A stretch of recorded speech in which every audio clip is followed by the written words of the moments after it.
दोस्तों, एक 30 साल की महिला जिम के अंदर ट्रेनिंग दिया करती थी। लंबी चौड़ी गोरी काठ की महिला वो बुलेट बाइक से चलती थी। और दोस्तों, पैसा कमाने के लिए नशा हर किसी को होता है, पैसा की हर किसी को ज़रूरत होती है। लेकिन उस महिला को एक और चीज़ की नशा थी, और वो मर्दों की नशा थी। उस महिला को नए नए लड़कों की नशा लग गई थी। इसलिए शायद वो महिला उस जिम के अंदर काम करती थी, जिससे कि उस महिला का ज़रूरत पूरा हो सके। लेकिन दोस्तों, वो कोई नॉर्मल लड़की नहीं थी। एक एक साथ मिलकर दो दो लोग हैंडल जब करते थे, तब जाकर के कहीं उसका पेट भरता था। और जब उससे भी उस महिला का पेट नहीं भरा, तो वो महिला एक ऐसा काम की जिसे सुनकर के दोस्तों आप लोगों को भी रोंगटे खड़े हो जाएंगे। बहुत ही इंटरेस्टिंग कहानी है दोस्तों, इसलिए आप लोग इस वीडियो में लास्ट तक बने रहिएगा, ताकि आप लोगों को अच्छे से समझ आए। और अभी तक आप लोग हमारे YouTube चैनल पर नए हैं और चैनल को सब्सक्राइब नहीं किए हैं, तो प्लीज़ चैनल को सब्सक्राइब कर लें और वीडियो को लाइक शेयर कर दें, ताकि हमारा भी हौसला बढ़ता रहे। तो आप सभी को नमस्कार, हम संतोष कुमार, आप देख रहे हैं संतोष क्राइम सफ़र। दोस्तों, वैसे तो हमारी कोशिश यही रहती है कि आप लोगों को अच्छी अच्छी कहानियाँ सुनाएं, जिसे सुनने के बाद आप लोगों को भी मज़ा आए। लेकिन कुछ ऐसी कहानियाँ होती हैं जिसे सुनने के बाद दोस्तों आप लोगों के भी रोंगटे खड़े हो जाएंगे। लेकिन उन कहानियों को सुनने के बाद आप लोगों को बहुत बड़ी सीख भी मिलेगी। तो इसलिए चलिए इस कहानी में हम लोग आगे बढ़ते हैं और समझते हैं कि आखिरकार हुआ क्या था। एक कहानी है असम की, जो कि एक लव अफेयर से शुरू होती है। एक लड़की होती है जिसका नाम वंदना कलिता होता है। उस लड़की को एक लड़के से प्यार हो जाता है। उस लड़के का नाम होता है अमर ज्योति डे। इधर वंदना कलिता जो होती है वो आज़ाद घराने की रहने वाली लड़की होती है। उसके बहुत सारे फ्रेंड होते हैं और वंदना कलिता एक स्कूल में पीटी टीचर थी।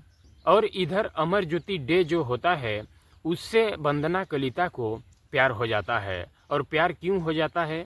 क्योंकि अमर ज्योति डे के पास बहुत सारे पैसा होता है। इधर अमर ज्योति डे के माँ के पास 5 बहुत बड़े बड़े बंगले होते हैं।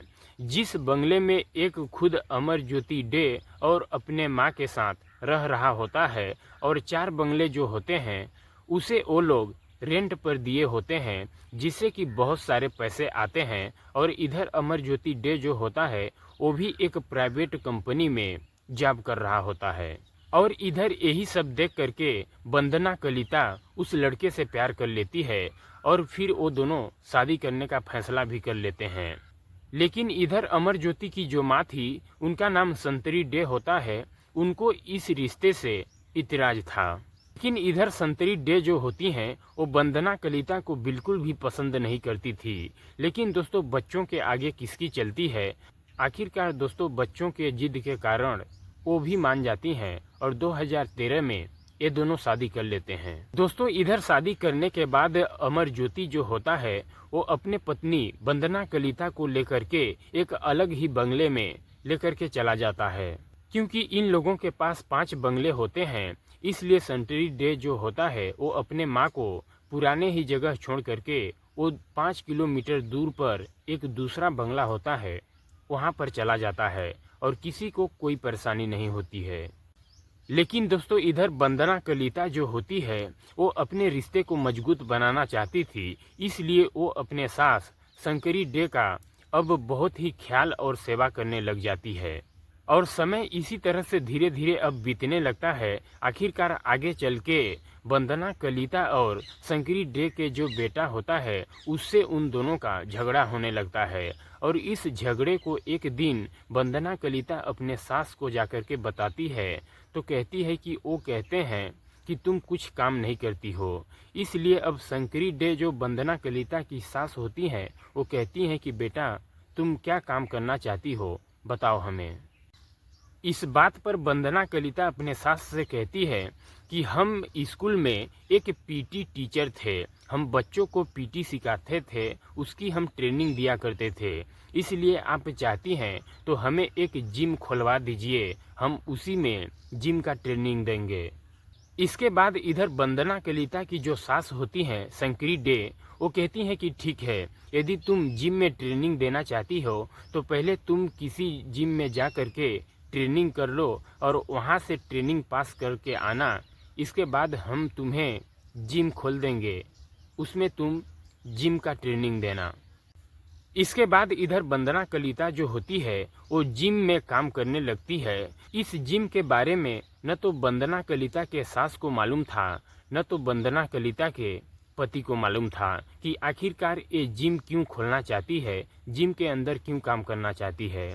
इधर जब वो जिम में काम करने लगती है तो उस जिम में बहुत सारे लोग भी आने लगते हैं और अब उस जिम के अंदर नए नए लड़कों की एंट्री होने लगती है। वो वहाँ पर आते हैं, अपना जिम करते हैं, अपना कसरत करते हैं और अपने अपने बॉडी बनाने लगते हैं। और इधर वंदना कलिता जो होती है वो तो यही चाह ही रही थी। वहाँ पर जिन जिन लड़कों को वो पसंद करती थी उन लड़कों से वो दोस्ती कर लेती है और उनसे एक ऐसे तरह से बात करती थी जिससे कि वो लड़के वंदना कलिता के जाल में फंसते जाते हैं। इसके बाद वंदना कलिता जो होती है उन लड़कों को अपने घर पर भी इनवाइट करने लग जाती है और अपने पति के ही घर में वो जो चाहती थी वो कर लिया करती थी। अब दोस्तों इधर जिम का जो टाइम होता था वो सुबह लगभग 11 बजे तक था और शाम के 4 बजे से स्टार्ट होता है और इस बीच में वंदना कलिता का यही काम करने का तरीका था। लेकिन दोस्तों इधर घर में किसी को कोई पता नहीं था कि आखिरकार वंदना कलिता जो है वो ट्रेनिंग हॉल में क्या करती है। लेकिन दोस्तों जुर्म कितना ही शातिर तरीके से करो, आखिरकार एक दिन लोगों को मालूम चल ही जाता है। अब दोस्तों इधर धीरे धीरे वंदना कलिता की जो सास होती हैं शंकरी डे, उनको मालूम चल जाता है कि आखिरकार जिम के अंदर उनकी बहू क्या करती है।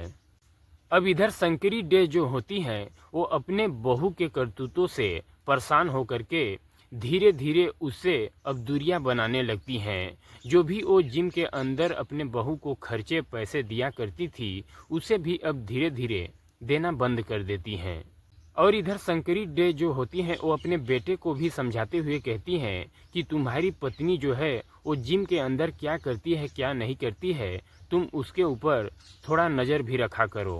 इधर इन दोनों पति पत्नी के बीच बीच में झगड़े तकरार होते ही रहते थे। तो ऊपर से अमर ज्योति की माँ भी कुछ बता देती हैं, इसलिए उन पति और पत्नी का और ज़्यादा झगड़ा तकरार बढ़ जाता है। इधर एक दिन अमर ज्योति डे और शंकरी डे माँ बेटे न जाने कहाँ गायब हो जाते हैं। और अब इधर जब माँ बेटे ये दोनों गायब हो जाते हैं तो वंदना कलिता नज़दीकी थाने में जाती हैं और इन दोनों के गायब होने का रिपोर्ट दर्ज करा देती है और फिर पुलिस अपने काम में लग जाती है। अब दोस्तों इधर माँ और बेटे दोनों गायब हो जाते हैं और घर में अब रहने वाली अकेली वंदना कलिता होती है, इसलिए पुलिस वाले भी ज़्यादा ध्यान इन लोगों के ऊपर नहीं देते हैं। इधर देखते ही देखते लगभग 2 महीने का समय गुजर जाता है और पुलिस अपना काम करने में ढिलाई कर रही होती है। फिर वंदना कलिता थाने में जाती है और कहती है कि तुम लोग जल्द से जल्द उन लोगों को ढूंढ करके लाओ और तुम लोगों से एक काम नहीं होता है तो हम इस केस को सीबीआई में लगाएंगे। उनसे कहूँगी कि आप लोग हमारे पति और सास को ढूंढ करके लाइए। दोस्तों इधर वंदना कलिता जो होती है उसका जिम का काम चल ही रहा होता है, वो अपने जिम में ही लगी रहती है। लेकिन दोस्तों इधर वंदना कलिता के सास के नाम से जो और बंगले थे उनका देखभाल वंदना कलिता की सास के भाई करते थे, यानी कि वंदना कलिता के पति के मामा किया करते थे देखभाल। वही उस बंगले का किराया उसूलते थे और किराया उसूलने के बाद पूरा हिसाब अपने बहन को दिया करते थे। लेकिन इधर जब वो बंगले के पैसे वसूलते थे तो घर में न तो उनकी बहन थी न तो उनका भांजा था, इसलिए सारे पैसे वो अपने पास ही रखते थे। यही चीज़ें वंदना कलिता को पसंद नहीं आती थी। लेकिन इधर वंदना कलिता जो होती है वो अपने मन में सोचती है कि न तो हमारी सास हैं न तो हमारे पति हैं, तो हमारे पति के मामा जो मकान का किराया वसूलते हैं तो उसको वो अपने पास क्यों रखते हैं, सारा प्रॉपर्टी तो हमारा होना चाहिए। इसी बात को लेकर के एक दिन वंदना कलिता थाने में जाती है और अपने पति के मामा के खिलाफ रिपोर्ट दर्ज करा देती है। और वंदना कलिता थाने में जाकर के पुलिस वालों से कहती है कि हमारे पति के जो मामा हैं, यानी कि हमारी सास की जो भाई हैं, वो सारे पैसों को अपने पास रख रहे हैं। शायद हो सकता है कि हमारे पति और हमारे सास को गायब करने में उन्हीं का हाथ होगा। अब दोस्तों इधर पुलिस जो होती है उनको एक अंधेरे में रोशनी की तरह दिखाई देता है। इसके बाद पुलिस थाने से उस लड़के के मामा के पास जाती है और कहती है कि जो सारा तुम्हारी बहन और तुम्हारे भांजी का प्रॉपर्टी यानी कि मकान का किराया मिलता है उसको तुम अपने पास क्यों रख रहे हो, उसको तुम अपने भांजे के पत्नी को क्यों नहीं देते हो, और तुम क्यों पैसों का हेर फेर कर रहे हो। इस बात को सुन करके तो वो घबरा जाते हैं और अपने मन में सोचते हैं कि अभी तक तो हमने अपने बहन का एक भी रुपए इधर उधर नहीं किया है, फिर भी हमारी बहन की जो बहू है वो हमारे ऊपर इल्जाम लगा रही हैं। इसके बाद दोस्तों उनका एक बेटा होता है निर्भया डे, वो पढ़ा लिखा होशियार होता है।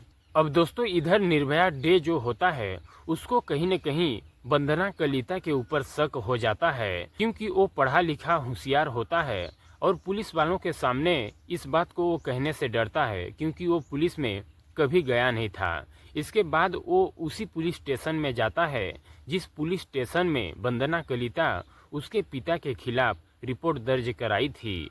उसी पुलिस स्टेशन में जाकर के और वो कहता है कि मुझे तो वंदना कलिता पर ही शक है, क्योंकि जब से वंदना कलिता की सास और उसके पति घर से गायब हुए हैं तब से हमारे बुआ के अकाउंट से कई बार पैसे निकाले गए हैं और वो उनके पैसों का गलत इस्तेमाल करती है।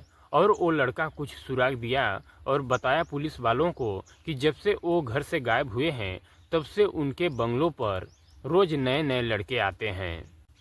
और जब इस बात को पुलिस सुनती है तो पुलिस फिर उसके निगरानी में लग जाती है। और दोस्तों फिर वो हुआ जिसके बारे में किसी ने सोचा नहीं था। और दोस्तों फिर इधर पुलिस वाले वंदना कलिता के फ़ोन का सीडीआर निकलवाते हैं तो उससे पुलिस को मालूम चलता है कि वंदना कलिता जो है कई लड़कों के संपर्क में रहती है। अब दोस्तों इधर वंदना कलिता जो होती है उसके सास के कुल 5 बैंक अकाउंट थे सेंट्री डे के, और उन 5 बैंक अकाउंटों का एटीएम भी था और वो 5 एटीएम वंदना कलिता के पास ही था। और दोस्तों इधर लगभग 2 महीने में वंदना कलिता जो होती है वो अपने सास के एटीएम से लगभग 5 लाख रुपए निकाली थी। इधर पुलिस सीसीटीवी कैमरा जब चेक करने लग जाती है तो 1-2 एटीएम में वंदना कलिता पैसे निकालते हुए दिखी। और दोस्तों फिर इसी सबूत के आधार पर पुलिस वंदना कलिता को उठाती है और जब उससे पूछताछ करने लगती है तो जो सच्चाई वंदना कलिता पुलिस वालों को सुनाती है उसे सुन करके पुलिस वाले भी दंग रह जाते हैं। दोस्तों इधर वंदना कलिता जो होती है वो जब जिम चलाती थी तो वहाँ पर नए नए लड़कों से दोस्ती कर लेती थी और उन लड़कों को अपने घर भी बुलाती थी और उन लोगों से रिश्ता कायम करती थी। इस बात को सुन और देख करके वंदना कलिता के जो पति होते हैं उनके नाकवार से गुजरती थी। लेकिन दोस्तों इससे भी एक अजीब बात थी। एक साथ 2 लड़के थे, एक का नाम होता है खंटी डे और दूसरे का नाम होता है अरूप दास। इन दोनों लड़कों से वंदना डे का दोस्ती हो जाती है। और यहाँ पर जो ये 2 लड़के थे इनमें से एक का उम्र 27 साल था और एक का उम्र 32 साल था। और इधर वंदना कलिता जो थी उसका उम्र जो है 31 साल था। इधर इन तीनों का उम्र जो है लगभग सेम ही होता है और ये दोनों लड़के भी वंदना कलिता के ही जिम में ट्रेनिंग लेने के लिए आते हैं। जब ट्रेनिंग लेने के लिए ये लड़के आते हैं तो वंदना कलिता इन दोनों को देख करके पसंद कर लेती है और उन दोनों से दोस्ती कर लेती है। फिर वंदना कलिता इन दोनों लड़कों को एक दिन अपने घर पर इनवाइट करती है। इधर दोस्तों वंदना कलिता जिस दिन उन लड़कों को अपने घर पर बुलाई थी उस दिन इस तरह से कपड़े पहने थे जिससे देख करके लोग हैरान हो जाएंगे।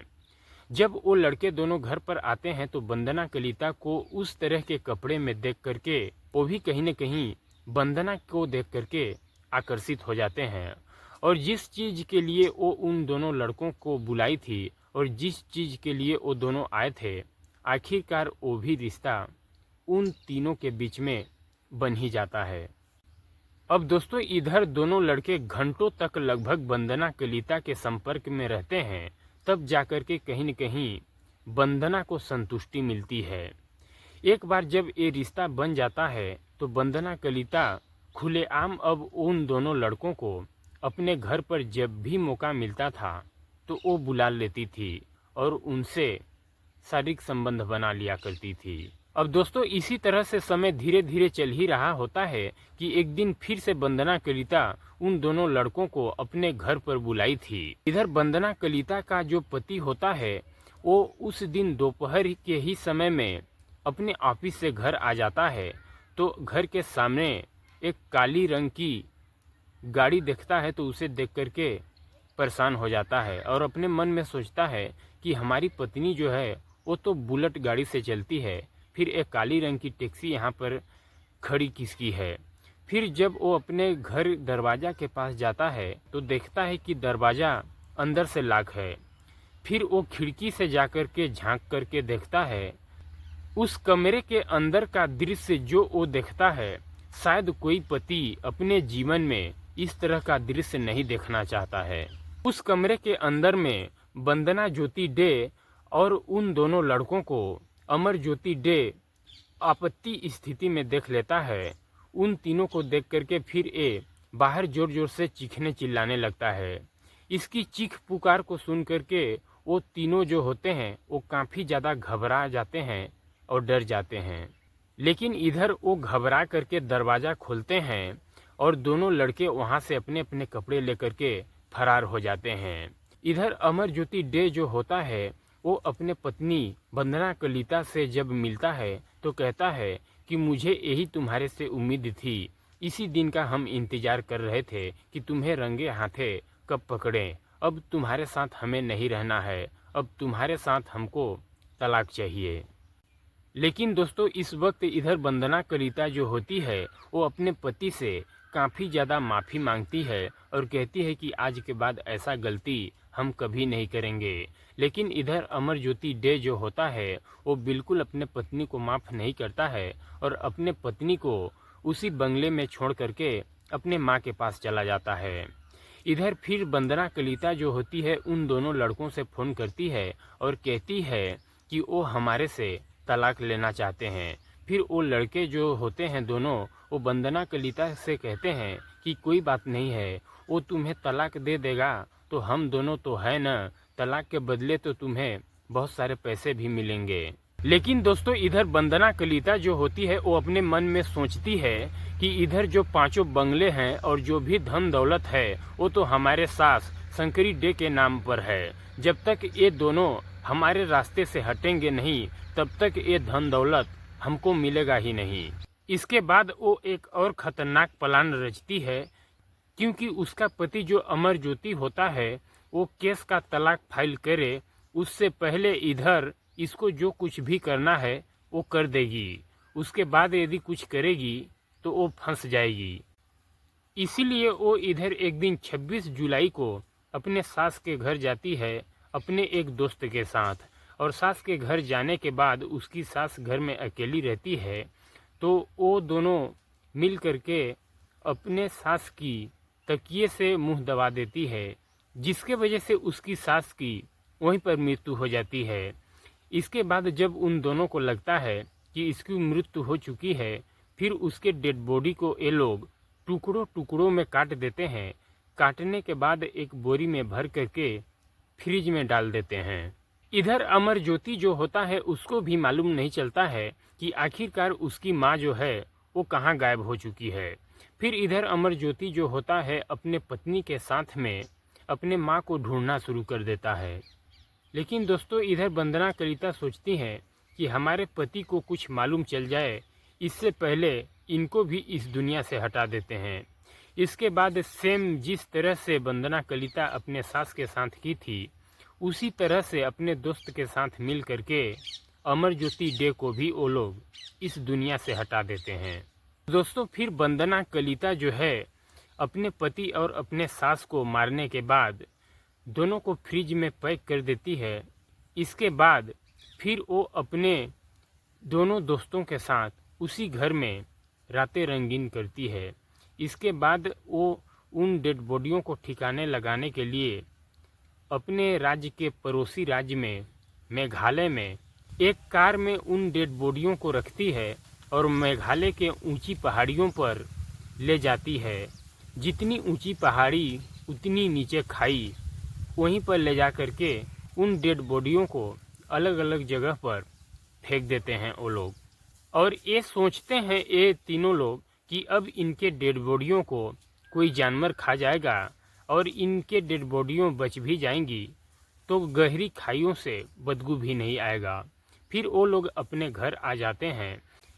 लेकिन इधर वंदना कलिता जो है पुलिस के सामने सारा जुर्म कबूल कर ली थी, इसलिए पुलिस जो है वंदना कलिता के ही बयान पर वंदना कलिता के उन दो दोस्तों को भी गिरफ्तार करती है और फिर सभी से पूछताछ करती है कि ये लोग कैसे कैसे मारे थे।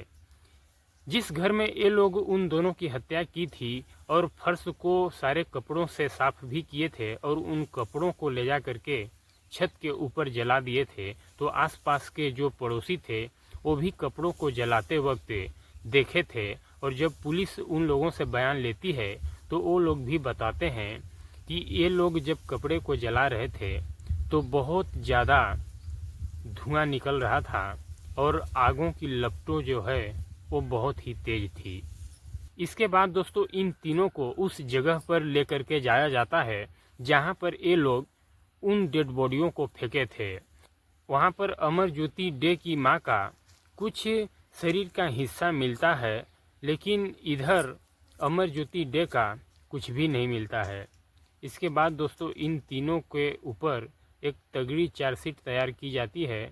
फिर इन तीनों को अगले दिन जिला अदालत में पेश किया जाता है। वहां से इन तीनों को जेल भेज दिया जाता है। तो दोस्तों ये रही पूरी कहानी। आप लोगों को कैसी लगी आप लोग कमेंट बॉक्स में अपना राय दीजिएगा।